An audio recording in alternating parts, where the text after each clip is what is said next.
Boa noite a todas. Meu nome é Brenda IP, sou a mais nova coordenadora do Movimento Independente 50-50 de Advogadas Gaúchas.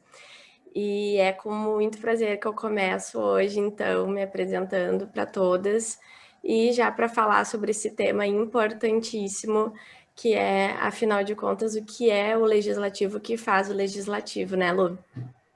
É isso aí, obrigada, Brenda. Então, eu sou Luciana Almeida da Silva Teixeira, uma das coordenadoras, fundadoras do Movimento Independente 50-50 de Advogadas Gaúchas e do Fórum de Política Inclusiva. Junto comigo, nós também temos as coordenadoras Circe Mondadori Lisiak, oi Circe, a Denise Argemi, a Lélia Prado, que deve estar chegando também, a Nelmi Lorenzoni, a Maria Leonor Mascarenhas e a Letícia Padilha.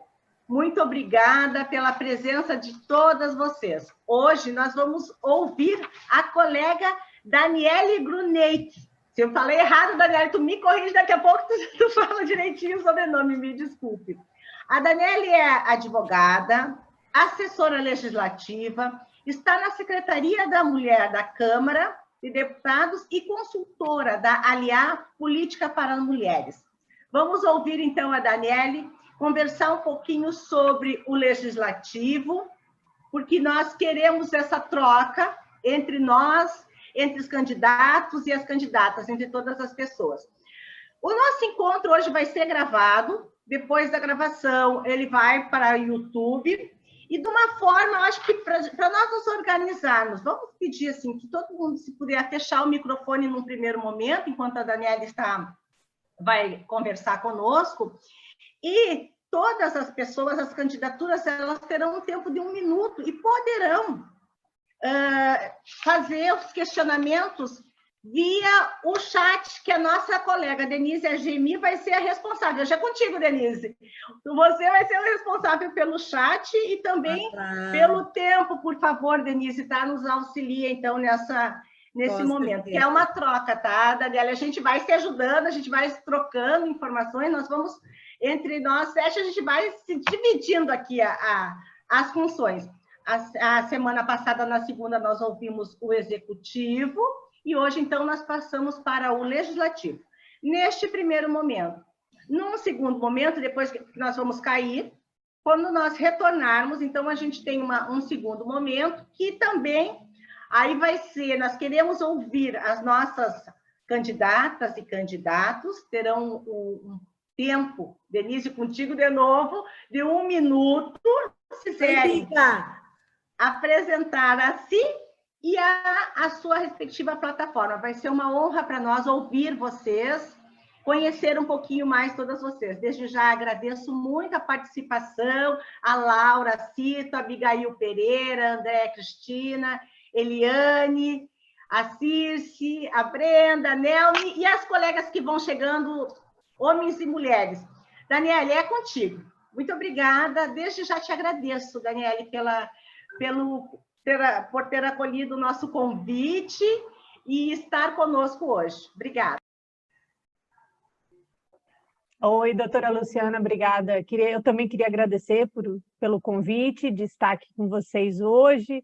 É um prazer muito grande estar contribuindo para que mais mulheres ocupem esse espaço público, né, que é um espaço super importante, que é o espaço da tomada de decisão, da definição dos rumos estratégicos para o nosso país, para a nossa sociedade, enfim.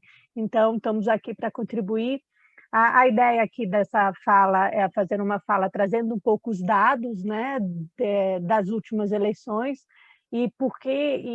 vamos evidenciar por meio desses dados por que a gente acredita que esse é, sim, o pleito das mulheres, né? Por mais que a gente compreenda que a pandemia afeta diferente homens e mulheres, né? Então a gente tem essa leitura de gênero muito precisa, a gente sabe que as mulheres têm mais dificuldade em serem candidatas, inclusive nesse momento de pandemia, mas mesmo assim a gente acredita que é uma eleição onde muitas mulheres têm chance. Nós também vamos trabalhar um pouquinho sobre essas funções do legislativo, né, diferenciando um pouco do executivo e todas as possibilidades que podem ter a Câmara de Vereadores e vereadoras, e mais do que isso, como a gente pode produzir também insumos para desenvolver políticas públicas de melhor qualidade no município. Daí, ao final, eu separei um trecho sobre essa questão das candidatas, e se puderem me dar licença, acharem interessante, falar um pouquinho algumas questões que a gente avalia como importantes para a manutenção do capital político, para a construção da imagem pública e também as definições da fase da campanha que a gente está tendo agora. Então, nós temos que prestar atenção nesses pontos que a gente considera importante. Então, transitar um pouquinho entre a perspectiva, analisando o passado, uma perspectiva de futuro, que é o que as parlamentares vão fazer quando eleitas, mas também como a gente pode ajudá-las neste momento de eleição. Enfim, então, para isso eu vou fazer... Eu gosto do visual, então eu acabei preparando aqui uma apresentação, falando um pouquinho sobre isso, né? O poder legislativo e as possibilidades de ampliação da participação política para as mulheres, né? A doutora Luciana já me apresentou, eu sou advogada, trabalho com essa parte de eleitoral, também sou especialista em direitos humanos, em direito tributário também, enfim, mas a gente acaba sendo multifacetário como todas as mulheres, né? E quando a gente pensa em... Deixa eu passar aqui. Então, por que é importante... Eu sempre gosto que a gente converse um pouco sobre por que é importante a mulher estar na política, né? Então, muitas vezes, a gente desconsidera o quanto que a política ela é essencial para uma sociedade. Muitas vezes, também, a gente acaba deixando nos levar por esses chavões que a política é suja, que a política é feia, que a política é isso, que a política é aquilo. Mas a política é o espaço da tomada de decisão.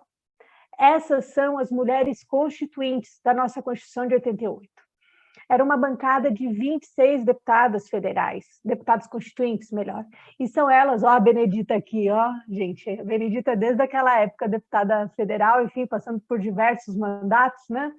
Então, assim, várias figuras ilustres de vários campos, e todas elas conseguiram, no seu mandato, se juntar e defender um conjunto de propostas que fez com que a Constituição de 1988 fosse a primeira Constituição que efetivamente garantiu, né, igualdade formal entre homens e mulheres, né? Os outros aparatos constitucionais traziam diferenças no seu desenvolvimento e na sua aplicação. A Constituição de 88, ela trouxe, sim, né, recentemente aniversário da Constituição, dia 5 de outubro, ela trouxe, sim, a igualdade entre homens e mulheres, ao menos do ponto de vista formal, e tudo isso porque essas mulheres suprapartidariamente se juntaram, chamavam elas de uma forma pejorativa de bancada do Baltão, né? Hoje a gente, não sei se vocês acompanham essa história, né? Mas as pessoas falam, mas a bancada do batom como se fosse algo positivo, mas não.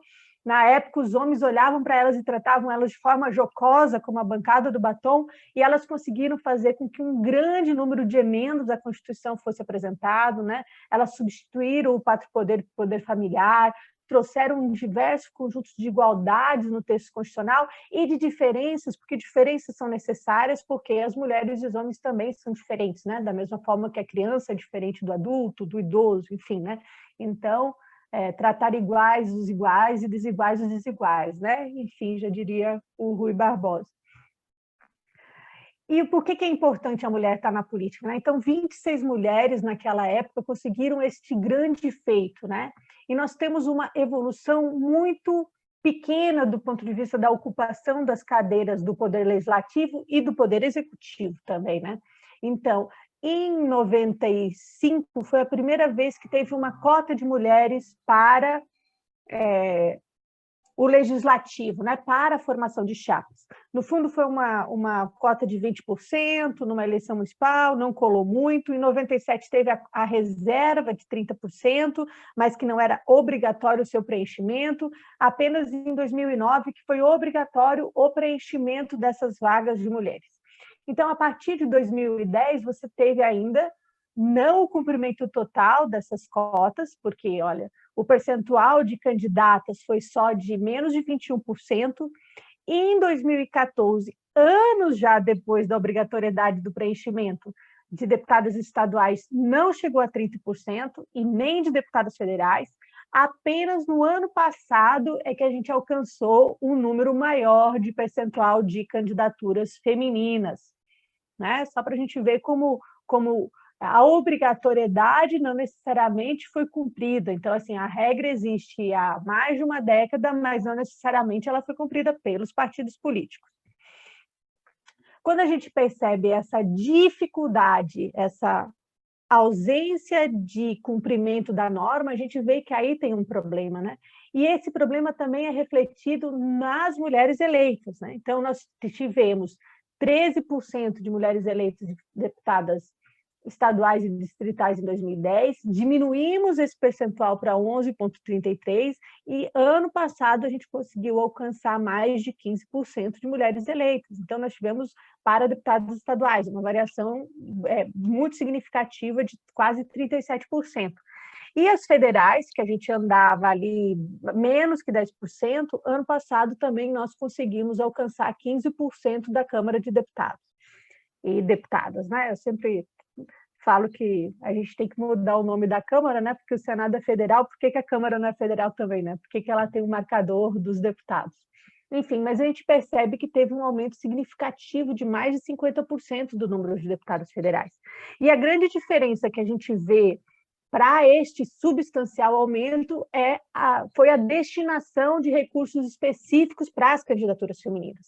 Então, a própria bancada federal ela aumenta com o recurso que foi despreendido, ao mesmo tempo foi a própria bancada feminina da Câmara e do Senado que foram ao TSE para que tivesse o aumento, né, a destinação específica de recurso para as mulheres. Então, só para a gente ver quanto que um mandato na mão de uma mulher, ele ajuda outras mulheres, não apenas do ponto de vista simbólico, mas também com ações efetivas, né? E eu vou citando vários exemplos ao longo aí da nossa conversa. Então, governadoras, tivemos um leve, um decréscimo, para falar a verdade, só tivemos uma no Rio Grande do Norte, né? E presidente não tivemos, enfim. Mas, assim, tivemos um aumento muito importante na proporcionalidade. Por quê? Porque não houve aumentos significativos ao longo dos anos. Então, desde o período da Constituinte, enfim, desde o início do voto feminino, a gente agora está, enfim, passando, foi em 1932 que entrou no Código Eleitoral, então nós estamos com 90 anos de direito ao voto feminino e a gente não alcançou ainda os 30% no parlamento. Eu não sei se todas estudaram esses 30%, assim, mas assim, que é meio cabalístico, né? Todo mundo fala 30%, 30%. Por que 30%? Porque 30% é o percentual que eles estabelecem como possível de influenciar determinado cenário, né? Então, se você tem menos de 30% de um determinado grupo em um determinado espaço, você não necessariamente consegue influenciar naquele cenário. Obviamente, a gente faz de um limão uma limonada, né? Os nossos 15% fazem bastante coisa, mas mesmo assim a luta é para se alcançar pelo menos 30% de mulheres, né? E para chegar à paridade, como é no caso de vários países da América Latina que já adotaram a paridade. Mas só para eu comentar por que é o ano da eleição das mulheres, apesar das dificuldades da pandemia, é esse grande aumento no número de votos. Então, a gente tem plena convicção que quando as mulheres conseguem alcançar o eleitor, os eleitores vão votar nela, né? Então, os eleitores hoje querem gente nova na política, então a mulher acaba tendo a percepção das pessoas sobre a mulher acaba avançando, e também ela acaba tendo muito o papel, essa seriedade, né? Fazendo parte da sua atuação. Então, as mulheres, com o recurso sendo empregado nas suas candidaturas, conseguem fazer com que o eleitor e a eleitora realmente veja ela como uma candidata competitiva. E neste cenário, nós tivemos um aumento, assim, não só naquele percentual de cargos ocupados, mas principalmente na quantidade de votos, né? Olha, aumentamos mais de 60% o número de votos em deputados estaduais e aumentamos mais de 73% o número de votos em deputados federais. Isso é bacana porque o pessoal fala, mas tiveram os outsiders, né? Tiveram o povo das redes sociais que explodiu de votos. E outros fatores ligados, vamos supor, à candidatura do Bolsonaro, né? Que fez com que algumas figuras explodissem de voto.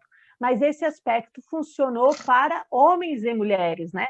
A única diferença que a gente vê na campanha eleitoral entre homens e mulheres é a garantia de um recurso específico para elas, que antes elas não tinham, e também de tempo de rádio e televisão, que antes elas não tinham, né? Então, quando a gente estudava recurso financeiro para campanhas femininas, a gente via que aos homens que eram eleitos, você tinha um recurso maior do que para as mulheres que eram eleitas. Só que os homens que não eram eleitos tinham mais recurso, muito mais, assim, 100% mais, do que as mulheres que não eram eleitas, né? Então, assim, quando chegava no topo, que a mulher tinha chance de ganhar, eles até ajudavam ela. Mas antes, para ela se constituir quanto liderança, havia uma dificuldade muito grande dos partidos políticos estarem ajudando, né? Vamos aos nossos exemplos práticos, né? Quantas reuniões partidárias que vocês foram que tinha uma brinquedoteca, né? Porque, obviamente, o pessoal pode dizer, mas tem que deixar com o marido, mas, infelizmente, não é a realidade da maioria das mulheres, né? A política do cuidado, que a gente chama de economia do cuidado, fica muito refém da mulher.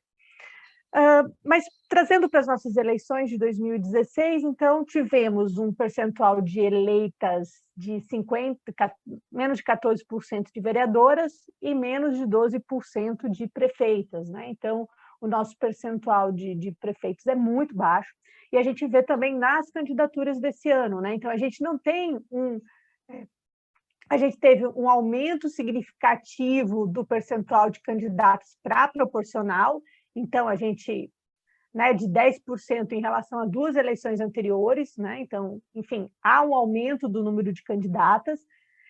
Ao mesmo tempo, em tese, deveria ter um aumento também da preocupação dos partidos em recrutarem e trazerem mulheres que tenham condições de estar nessa disputa, até porque a última decisão do Tribunal Superior Eleitoral é simbólica sobre candidaturas laranjas, né? E ele manteve essa linha que caça a chapa completa, né? Não caça só as pessoas que estiveram envolvidas, né, na fraude, enfim. Mas só para a gente pensar também como que foi a eleição de 2020, como que estão agora as candidatas deste ano, né? Então, as candidatas deste ano a gente teve um pequeno aumento, então a gente teve aquele aumento da proporcional, que agora gira em torno de 34%, né? Tem partidos com 32%, tem um dos partidos só que chegou em 44%, enfim, mas é um partido muito pequeno, e a gente tem agora, nas prefeitas e nas vice-prefeitas, por mais que a gente tenha um incentivo também, porque aquele mínimo de 30% que os partidos têm que gastar com mulheres também podem ser com vice-prefeitas, né? Não só com prefeitas, então nós tivemos um aumento muito insignificante do número de candidatos prefeitos e um aumento um pouquinho maior no número de candidatos a vice-prefeitos, que também é bacana, porque geralmente a vice vira uma secretária, depois consegue um bom cargo, né, consegue disputar uma vereança, né? Então, é sempre importante, mas a gente vê que o majoritário ainda é muito masculino, né? Muito mais do que o proporcional, que acaba, em razão de ter a cota, obrigando os partidos a implementarem essas políticas. E por que é importante a gente compreender, né, essa questão desses dados, desses números e da importância da cota, né? Porque todas essas conquistas foram conquistas capitaneadas pelas bancadas femininas do Congresso Nacional, né? Vocês sabem muito bem, melhor do que eu, que não existe espaço vazio na política, e também não existe... E a política também é um espaço de disputa, né? Então, você constrói o consenso por meio da política, mas também disputa as ideias, né? Disputa a construção do consenso. Então, nesse espaço da política, é importante a gente compreender que, tendo mulheres lá, por mais que a gente saiba que o número é bem menor do que o número que a gente deveria ter, acaba sendo muito significante, porque é por meio destes mandatos ocorre um conjunto de avanços, né, em todas as esferas. Daniele, então, Oi, Denise. Com perdão, te interrompendo, gostaria de te encaminhar uma pergunta feita no chat pela Andréa Cristina Pinto. Ok? Ela diz, eu gostaria de saber o procedimento das candidaturas, como é feito, como são computados os votos nas eleições e quais são as consequências da retirada das coligações. Ou seja, são diversas perguntas em uma. Vamos embora. Tá, eu vou fazer o seguinte, eu vou falar um pouquinho do legislativo e do executivo, e daí eu respondo isso, que é uma questão procedimental, pode ser? Assim, de procedimento, né? Tá bem, tá bem. Mas à medida que forem questionando no chat, eu vou te pedir licença para te encaminhar, tá certo? Tá, mas eu também vou lendo aqui, viu, Denise? Querida, Fica obrigada. tranquila, tá? Enfim, então, só para a gente não perder essa linha, né? Então, a gente tem, obviamente, os três poderes e eles conversam, e tem, obviamente, os freios e contrapesos, né? Então, um poder, ele tem uma pequena parte de outro poder, por isso que eu fiz essa intersecção para a gente entender bem, né? Então, assim, o poder legislativo tem um pouquinho da atribuição principal do judiciário, que é decidir, né? Porque o Poder Executivo, vamos supor, decide os seus atos administrativos, decide os seus processos administrativos. Ao mesmo tempo, o Poder Executivo tem um pouco do Legislativo, né? Por quê? Porque ele faz decretos específicos, né, autônomos, que a gente chama, decretos deles mesmos, né? E também funções muito ligadas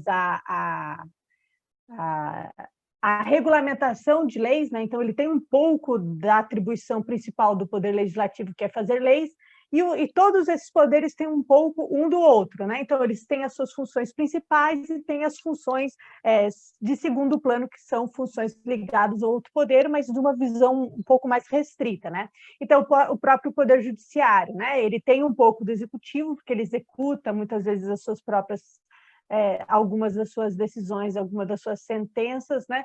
Ao mesmo tempo, ele tem toda essa parte de responsabilidade administrativa pelos órgãos, né?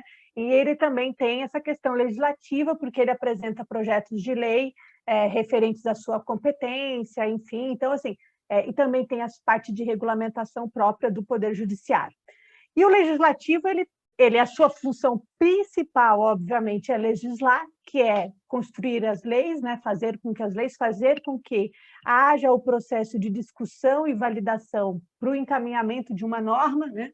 Para a determinação de uma norma, que deveria ser uma norma que tivesse conversando com as preocupações da sociedade.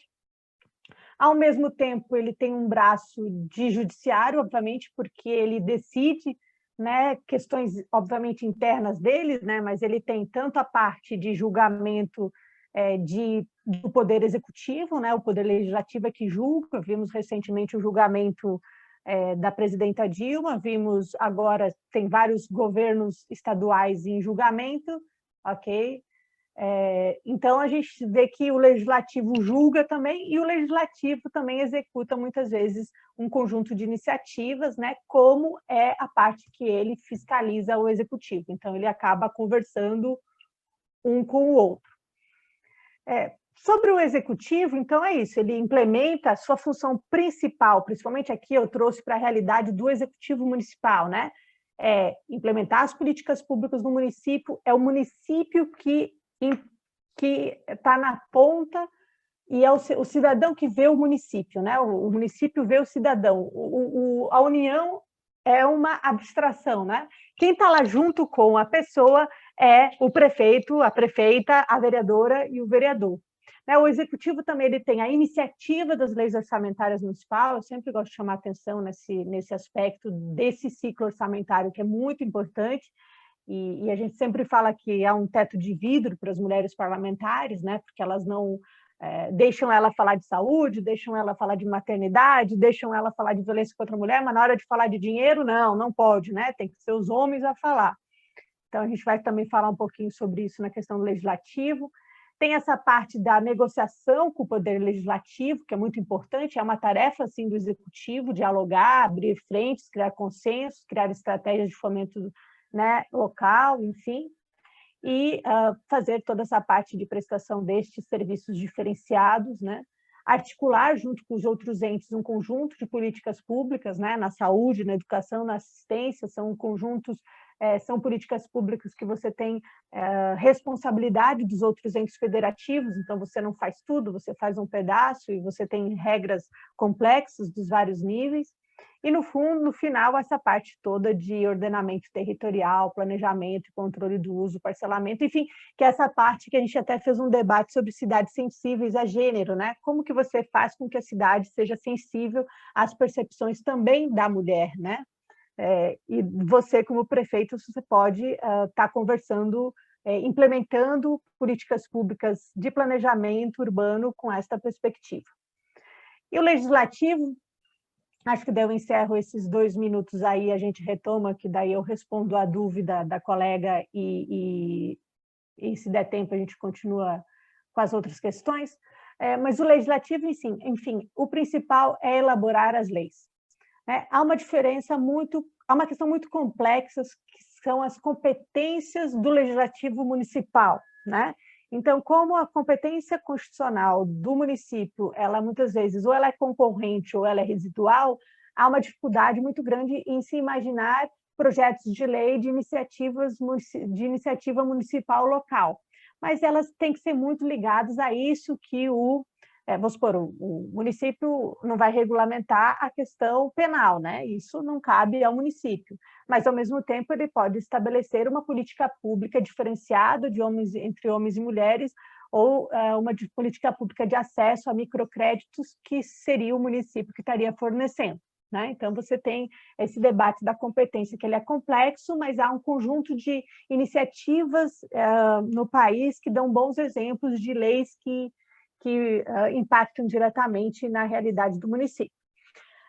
Nós também temos esta questão da lei orçamentária anual e de todo o ciclo orçamentário, né, que o município também tem que aprovar, que passa pela Câmara Municipal, e eu sempre chamo a atenção que as mulheres têm que estar junto nesse debate, porque ele é essencial, é por meio do dinheiro que se estabelecem as prioridades das políticas públicas, aonde vai, aonde não vai.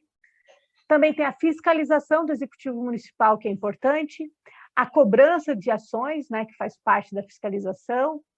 E, por último, vamos supor, por meio deste mandato, vocês podem criar uma Procuradoria da Mulher na Câmara Municipal e, por meio dessa Procuradoria, construir e influenciar a construção de projetos de lei e também de políticas públicas com foco na mulher no seu município.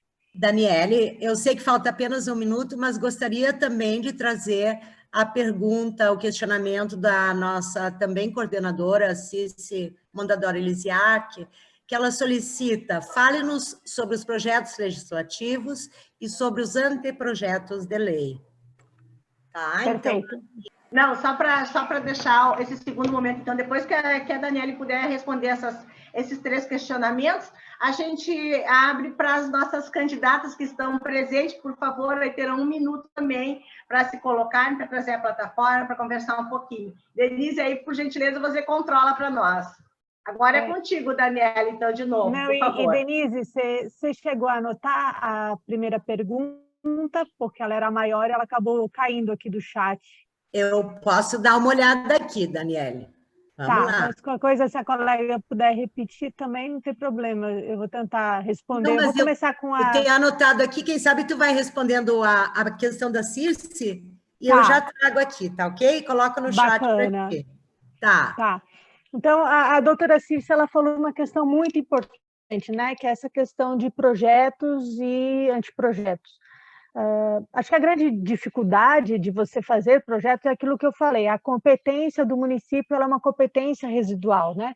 Por mais que você traz dentro da Constituição um conjunto de responsabilidades para o ente municipal, então tem sim, dentro principalmente dessas políticas públicas estruturadas, né? Saúde, educação e assistência, que você trabalha os 3 níveis de responsabilidade, então você tem uma responsabilidade muito delimitada já do ponto de vista constitucional, daí você tem regramentos federais também que estabelecem um conjunto de regras e, ao mesmo tempo, o município acaba ficando com essa competência residual, com esses assuntos de interesse local. Uma coisa que os municípios acabam aproveitando pouco é este debate do plano diretor e de todo o ordenamento territorial urbano, né? Então, pelo Estatuto da Cidade, você também traz um conjunto de competências para o município e o município acaba não priorizando este tipo de debate nas suas câmaras de vereadores e vereadoras, o que é muito triste, porque você pode, sim, pensar a cidade a partir das necessidades dos cidadãos, né? E quando você deixa de refletir sobre a cidade, você deixa de atender o que realmente se precisa, né? Então, tem várias iniciativas de leis muito interessantes e que não ferem a competência, como no caso, vou supor, de parar no ponto de ônibus depois de uma determinada hora, a mulher poder parar não só no ponto, né? Parar em outros lugares, né?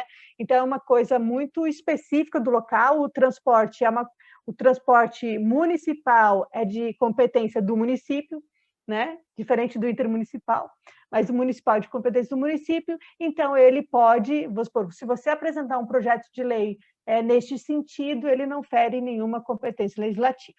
Se você apresentar um projeto de lei onde você obriga a todos os pontos onde tem maior criminalidade, você atender por meio de uma política pública de iluminação, isso também não vai ferir a competência municipal. Mas se você pode, inclusive, fazer isso por meio de emendas à lei orçamentária, né? Então, você destina recurso para um determinado foco dentro de uma determinada ação orçamentária, você também faz com que exista uma execução de uma determinada política pública. Por isso que eu sempre falo que o orçamento é uma peça muito importante que a gente deve ter toda atenção. Mas só para a gente pensar um pouco também sobre essa questão das competências, né? A Constituição ela apresenta algumas competências objetivas para o município, né? Então ele tem como ele tem essa questão dos interesses locais, que é muito forte, né? Então tudo que for interesse local é responsabilidade dele. Então, a política municipal de resíduos sólidos é de competência do município, né? A política de transporte municipal é de competência do município, né? Regras diferenciadas para uma educação integral no município é de interesse local, é de interesse do município. Ele vai ter, obviamente, as competências do Estado da União, mas ele pode, sim, tratar desses assuntos de interesse local. Toda essa parte que, nas competências concorrentes na Constituição, ele também trata na parte que couber ao município, né? E ele tem toda a possibilidade de falar sobre os serviços públicos que ele concede, né? E conversar sobre a questão do patrimônio histórico-cultural também. Então, para além também só do nome de rua, do nome de praça, né? A política cultural ela também é de competência do município, uma política municipal de esporte e lazer, né? Então, você tem possibilidades de legislar, fugindo um pouco de nome da rua ou só homenagem para as pessoas, né? Porque muitas vezes a gente acaba ficando muito refém disso. Daniele, desculpe, antes que tu passe a próxima pergunta, eu gostaria, em nome do movimento, de saudar as nossas... Aqui nós temos 3 candidatas de 3 partidos diferentes. Laura Cito, do PT, muito obrigada pela presença. Abigail Pereira, pelo PCdoB, muito obrigada, Biga, pela presença. Renata Gaber, também nossa colega, muito obrigada, candidata a vereadora pelo PDT. Também queria colocar uma outra coisa. As perguntas, como a Luciana falou, são encaminhadas pelo chat. No entanto, as candidatas, se quiserem intervir e colaborar, contribuir com a fala da Daniele, vocês se sintam à vontade. A única coisa que a gente estipulou é que fique 1 minuto para cada uma, para que ninguém fique descontente, né, por uma questão de igualdade. Então, vamos à próxima pergunta, Daniele, e depois abrimos também para as candidatas se apresentarem. Vamos alternando? E talvez só também fechar a questão do anteprojeto, né? Então, você tem algumas competências para apresentação de projetos, que é do Executivo, né? Então, vou supor, a parte orçamentária inicia pelo Executivo, né? Você não pode, como vereador, iniciar um projeto de lei orçamentária, mas, ao mesmo tempo, você tem competências, como esses exemplos que a gente falou, que são do legislativo local que você pode fazer.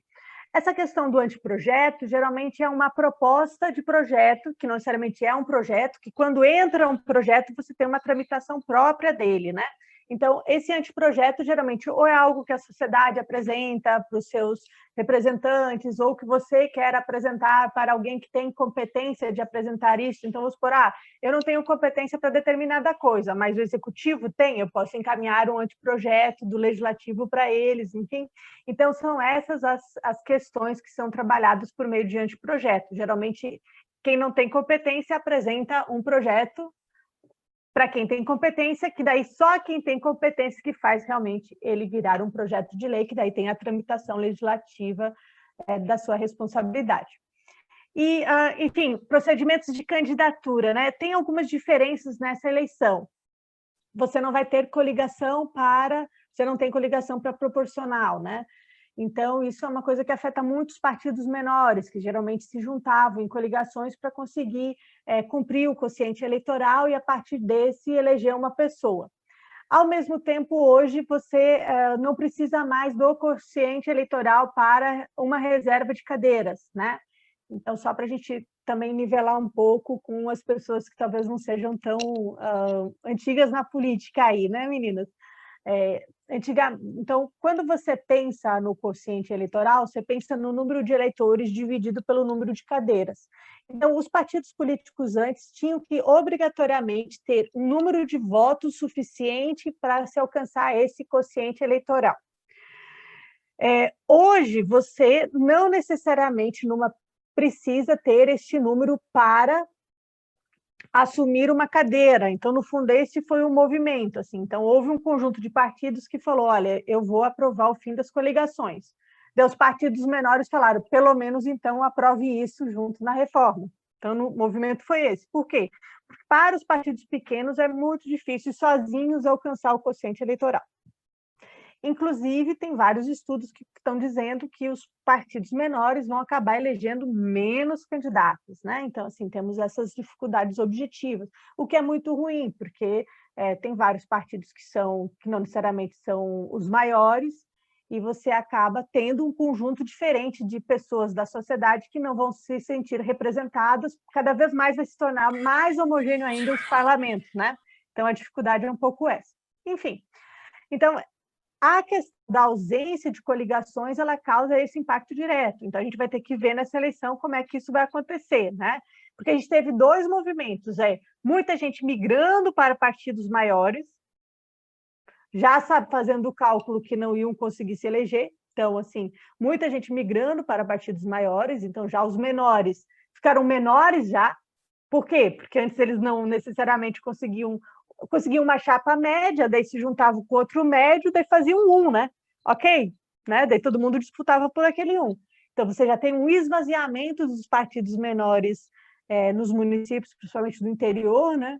Então, esse eu acho que já vai ser um impacto direto do fim das coligações. E agora a gente vai ver o impacto na prática dos fins da coligação, que com certeza vai ser este afunilamento de partidos políticos, que acaba sendo um movimento que a última reforma política também fez com a cláusula de desempenho, que no fundo nada mais é do que a cláusula de barreira, né? A Abigail conhece bem o debate, tenho certeza, que foi derrubada, foi declarada inconstitucional, só que daí eles colocaram uma outra capinha nela, né? E chamaram de cláusula de desempenho, e agora os partidos estão todos correndo atrás dela.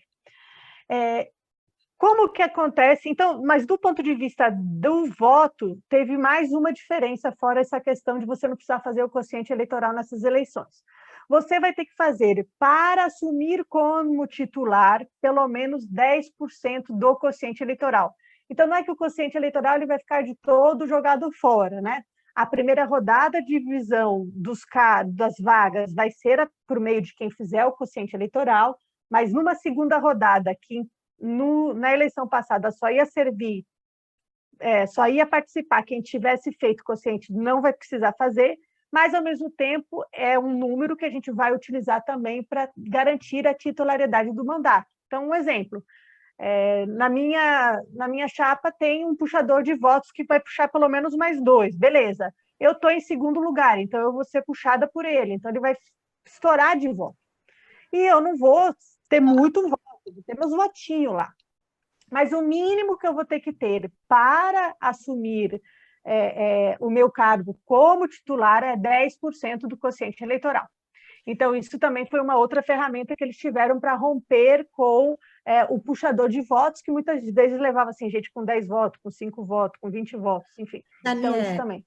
Desculpe te interromper. Nesse pormenor, a Andrea prossegue, ela diz, mas não diminuiu o número de votos conforme o partido, ou seja, precisa menos para se eleger?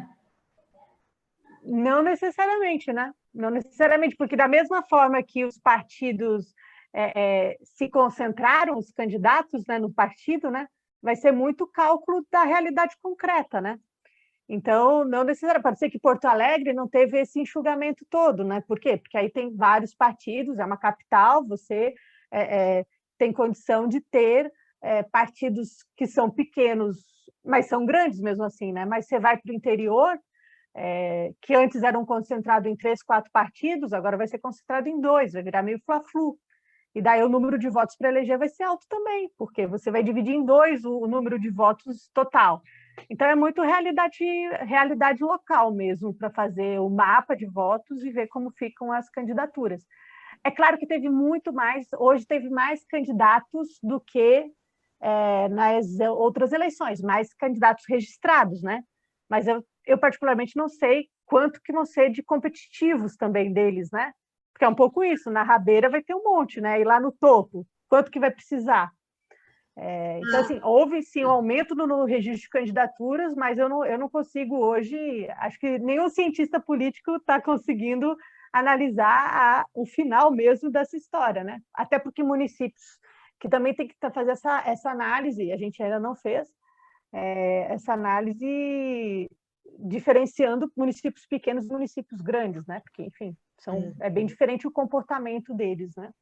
Daniel, tu já concluiu, porque queria fazer uma rodada de apresentação de candidatos, e aí depois tu prossegue, pode ser?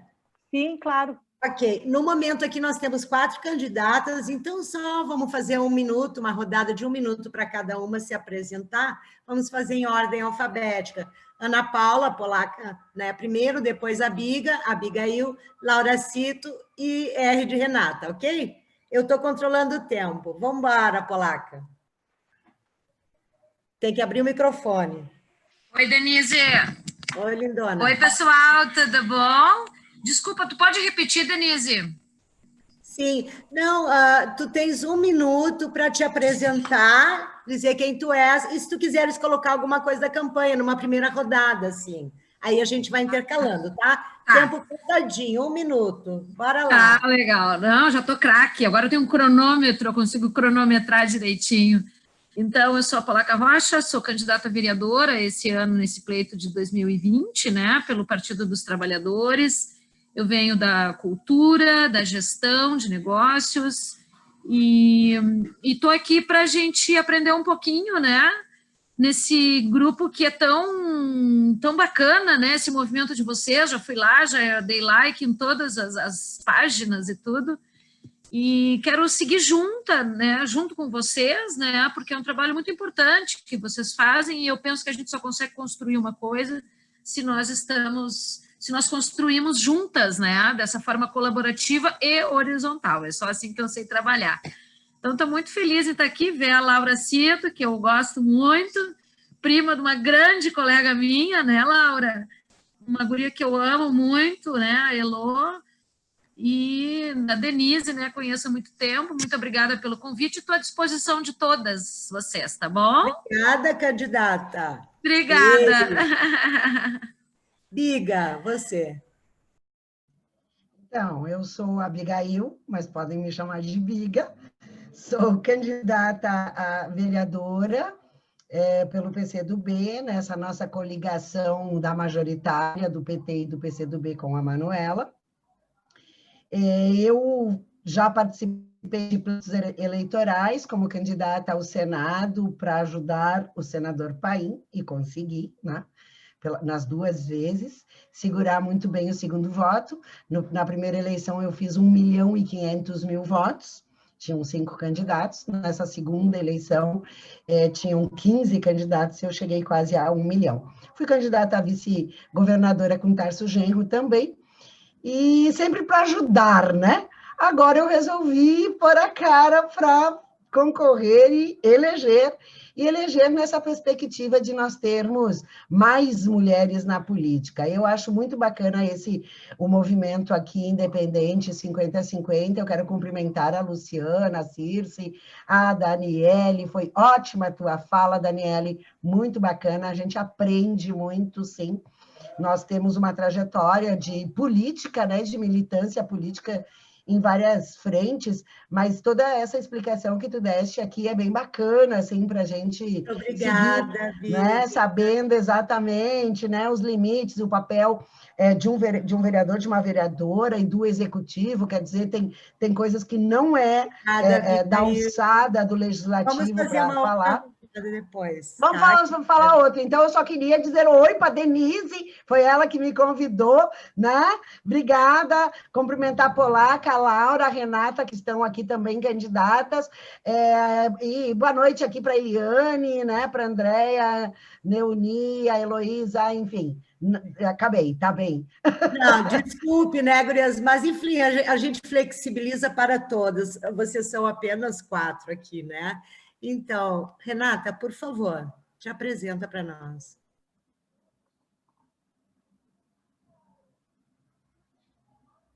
O microfone está fechado. De novo. Pulou o L de Laura. Ô, Laura! Ó, viu? Ó. Pulou o L, pois. Ninguém pode me chamar de parcial, então. Laura, querida, me desculpe. Você. Não, capaz. Boa noite, meninas. Queria, na figura da Denise, agradecer o convite para estar aqui com vocês, né? Também dar uma boa noite para nossa companheira polaca, querida, Biga. Renata, eu ainda não conhecia. Prazer estar aqui dividindo esse espaço com vocês. Meninas, vou me apresentar então rapidamente. Eu sou a Laura Cito, tenho 28 anos, sou jornalista. Hoje estou como vice-presidenta do PT aqui de Porto Alegre e estou concorrendo pela segunda vez a vereadora da nossa cidade. Na última vez, em 2016, eu concorri e fiquei na suplência do nosso partido.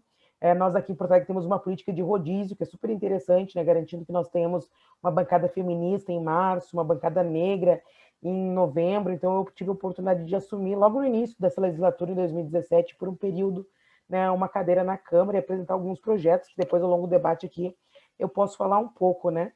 Voltados ao recorte de gênero, raça e educação, que são os pilares da minha militância, né, e também do que eu quero transformar no trabalho legislativo.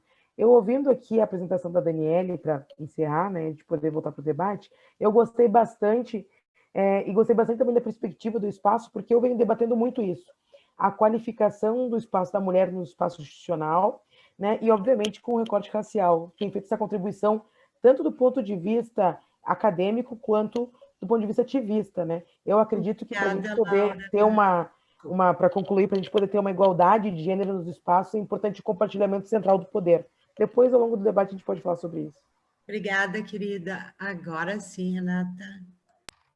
Oi.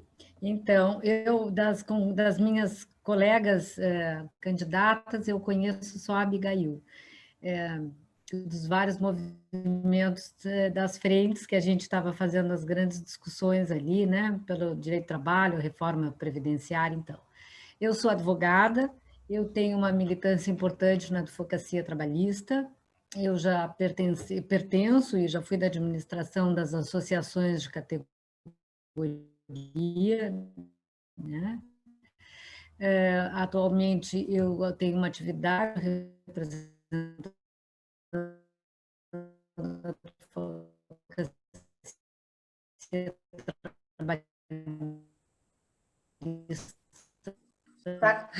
Renata, está cortando a tua ligação. A última palavra sua, Renata, foi... Cortou a ligação,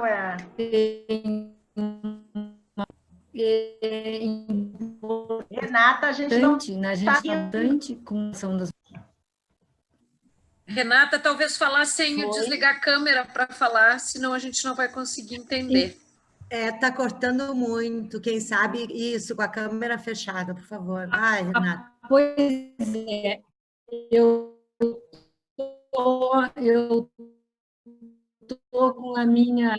estou com a minha internet muito instável, que eu conheço só a Abigail daqui, eu sou advogada trabalhista, Está me ouvindo, Denise? Agora sim. Tá. Agora sim. Então, eu tenho, nessa militância, eu sempre sou bastante ativa, né, na defesa dos direitos, estive nos movimentos ali da reforma trabalhista, ou da antirreforma da Previdência, tenho mais de 30 anos de partido, e a gente sempre discute da participação da mulher, sempre tive uma vida ativa interna no partido e resolvi, então, ocupar um espaço, né, pela primeira vez na minha vida. Não, de fato, sou honesta para vocês que eu estava sempre muito contente com a atividade interna, mas resolvi experimentar e acho que a gente tem que ocupar o espaço. Obrigada, querida.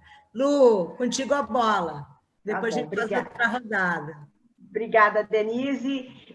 Eu acredito que a Daniele ela tem um pouquinho também para trazer para nós sobre a violência política. Daniele, é importante a gente falar sobre isso. Nós ouvimos também bastante no nosso fórum. Nosso fórum é aberto para homens e para mulheres, mas a gente ouve bastante, ultimamente, com referência aos recursos para as mulheres. Então, eu gostaria que, Daniele, se você pudesse trazer para nós também um pouquinho, assim, como nós podemos trabalhar isso dentro dos partidos, a questão mais interna mesmo. Se tu puder trazer para nós um pouquinho, por gentileza. Bom, teve uma recente decisão do Lewandowski para já aplicação esse ano para as candidaturas negras, né, dos recursos específicos. Então, talvez eu possa falar um pouquinho da história de 2018 e depois falo um pouco dessas decisões de 2020 que acho que estão afetando a todos e todas, né? Alguns mais positivamente do que outros, né? E os partidos ainda estão meio perdidos. Eu até escrevi um artigo que é para desvendar aí as decisões. Depois eu mando para a Luciana e ela passa para vocês, caso tenham interesse em dar uma lidinha. Mas, bom, em 2018, teve uma decisão do Supremo Tribunal Federal dizendo que eles fizeram uma reforma onde se garantia os 5% de recurso do fundo partidário para a promoção da participação da mulher na política, e só que os partidos políticos limitaram também, nesse debate dentro da Câmara, a 15%. Então, a lei saiu assim, que você poderia gastar em candidaturas femininas de 5% a 15%. Como você tinha 30% de mulheres na chapa, então a Procuradoria-Geral da República questionou, dizendo, olha, esse limite de 15% ele é errado, porque como que você vai limitar 15% se você tem no mínimo 30% das chapas feitas por mulheres? Então, no fundo, foi o olho deles que fez com que eles mesmos morressem pela boca, porque daí teve vários amigos cures, que são amigos da corte, que ingressaram junto no STF, que daí fizeram um conjunto maior de pedidos do que a própria Procuradoria-Geral tinha feito. E daí, com essa decisão, se garantiu 30% para as mulheres do fundo partidário, que é reservado para campanhas. Ao mesmo tempo, se manteve os 5%, né, que no ano eleitoral você pode deixar para gastar nas eleições ou não,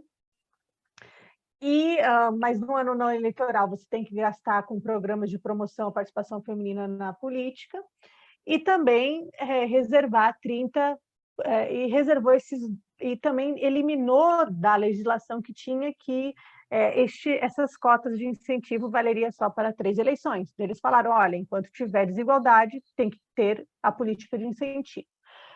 A bancada feminina do Congresso, né, a senadora Vanessa, as deputadas Darinha, Soraya, etc., que faziam parte da Secretaria da Mulher da Câmara, ingressaram com uma consulta no Tribunal Superior Eleitoral, dizendo, olha, o Fundo Especial de Financiamento saiu sem nenhuma determinação. Se deixar do jeito que está, esse dinheiro vai todo para os homens, né? Porque foi um movimento. Quem participou das eleições de 2016 sabe o quanto foi uma eleição meio estranha, né, para a gente, porque tinham proibido pessoa jurídica, você não tem uma política de incentivo de pessoa física no país, né? Uma coisa que a gente está construindo ainda. Enfim, quando aprovam o Fundo Especial de Financiamento de Campanha, não havia cota de mulheres, né? E daí a bancada feminina, só para a gente ver como que estar nos mandatos é importante, eu vou dar mais um exemplo de mulheres nos mandatos que fazem diferença daqui a pouco, né? Elas ingressaram junto ao Tribunal Superior Eleitoral dizendo, olha, se a decisão foi deste fundamento, obviamente o fundo especial também serve para a democracia, também é dinheiro público, logo tem que reservar 30% do fundo e também 30% do horário de televisão e rádio, que também é recurso público, né? É gratuito para os candidatos, né? Mas depois você tem a restituição desses valores para as empresas, né? Enfim. E daí foi que aonde o TSE garantiu este recurso para as mulheres. Só que sempre havia muita, e daí na eleição passada também houve muita dificuldade, né? Que era, olha, teve tribunais regionais eleitorais que aceitaram que as dobradas de homem com mulher, tem tribunal que não aceitou, tem tribunal que não queria que vice recebesse, tem tribunal que queria, enfim. Então, nesta resolução deste ano, se procurou clarificar esta questão. Então, este recurso ele tem que ser para as candidaturas femininas ou em benefício delas. Eu até entrei num debate outro dia num grupo de WhatsApp que era, olha, mas se eu der para uma outra mulher que é de outro município, eu falo, olha, eu acredito que isso não está claro, mas eu acredito que o tribunal não vai aceitar, por quê? Porque como que ele vai saber que isso está beneficiando sua candidatura? Até está beneficiando candidaturas femininas, né? Mas como que vai estar beneficiando a sua candidatura?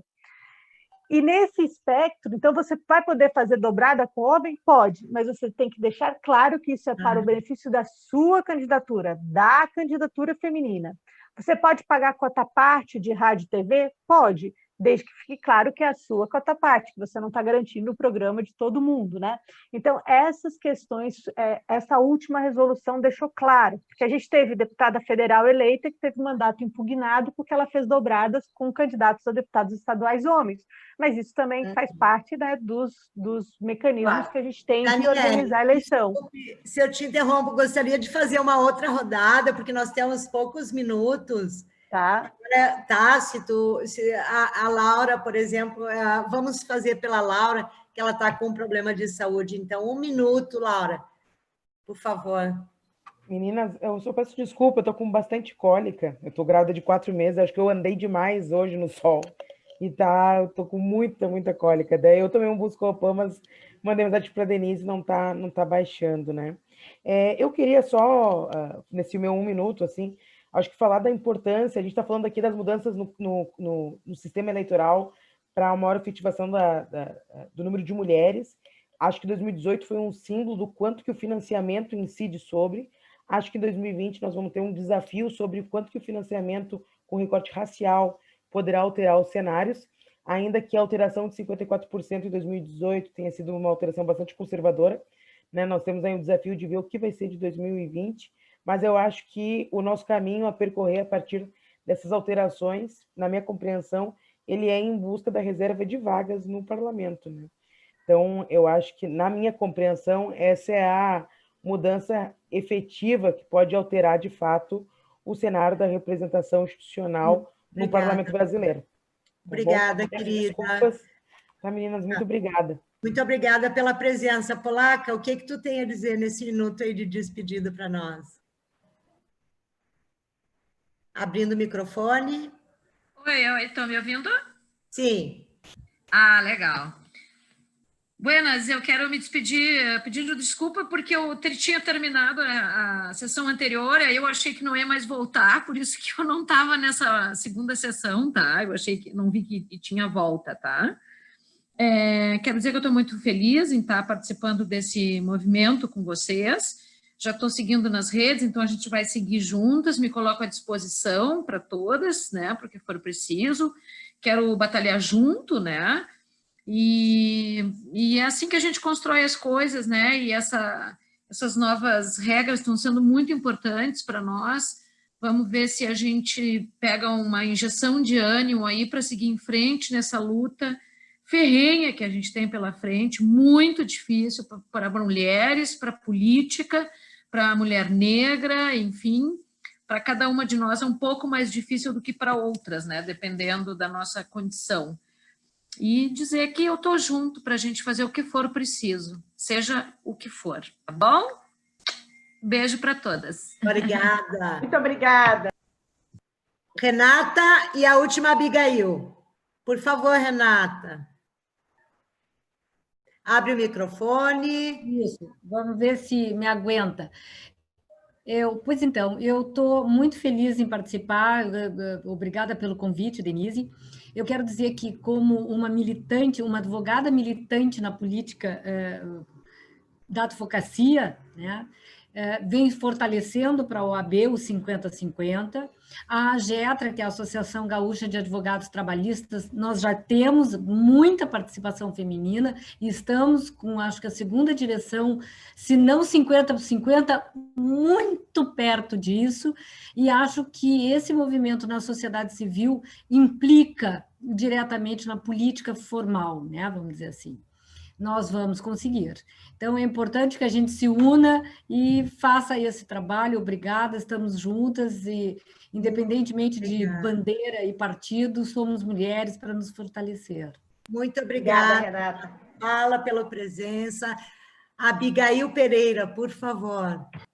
Muito bem, gente. Eu quero agradecer esse espaço, esse convite de participar aqui com vocês, mulheres maravilhosas, capacitadas, engajadas, comprometidas. É bacana essa pauta de nos ajudar também em todo esse esclarecimento. Eu repito aqui que aprendi, a Daniele foi ótima, a Luciana, ótima. Obrigada, gurias, por estar aqui. Eu quero estar na Câmara, estou fazendo uma campanha bonita, minha campanha é em cima da questão das mulheres, eu quero uma cidade amiga das mulheres, porque uma cidade amiga das mulheres ela é boa para todos, tá? Nós vamos ter a nossa procuradoria, né, Daniele, aí na Câmara, né? Com certeza a bancada feminina vai se unir, né, Polaca? Renata, nós vamos nos unir e vamos sim propor, né, e dar conta de termos uma procuradoria da mulher na Câmara de Vereadores de Porto Alegre, vamos fazer a diferença, né, gente? Levando as nossas pautas aí e lá ter a ajuda da Daniele, né? Muito obrigada pela presença, pela fala. Luciana, 2 minutos e 57. Eu só quero dizer muito, muito obrigada pela presença de todas vocês, desejar boa sorte, e eu passo para a Daniele para as considerações finais. A gente tem 2 minutos e 40, mas, enfim, te agradecer, desejar, Daniele, pelo espaço, pela tua fala, e quero dizer que você será sempre bem-vinda no nosso movimento do Fórum. Muito obrigada. Queria agradecer mais uma vez pelo convite, dizer o quanto que é importante vocês estarem aí contribuindo e também querendo, colocando seus nomes à disposição, suas vidas à disposição para ampliar a participação das mulheres nesse espaço muitas vezes árido que é a política, mas tão necessário para a melhoria da nossa vida, né? E levar o nosso olhar para dentro desses espaços, ele é essencial. Né? Vamos supor, aqui eu já dei vários exemplos sobre como o nosso olhar faz a diferença, né? A própria determinação de percentual para as candidaturas negras de recurso de tempo de TV e rádio foi uma mulher que fez, né?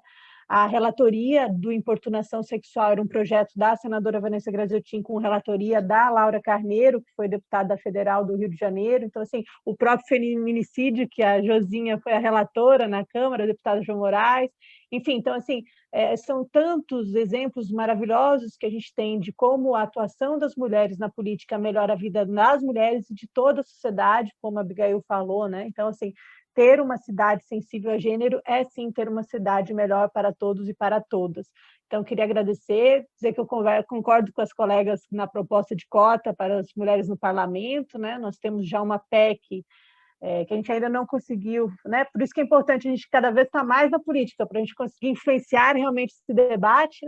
Nós perdemos uma votação de uma PEC, agora tem mais uma outra também que já está pronta para a pauta do plenário. Nós temos projetos de leis apresentados também para garantir 50-50 na OAB, então também é importante, e nós temos projetos também que garantem espaço nas diretorias partidárias, porque também as mulheres muitas vezes são cerceadas na tomada de decisão dentro do partido. Então, assim, mais uma vez agradecer a oportunidade, fico à disposição do que vocês precisarem, meninas, e boa sorte na caminhada para todas as nossas candidatas. Viva! Fechamos, muito obrigada.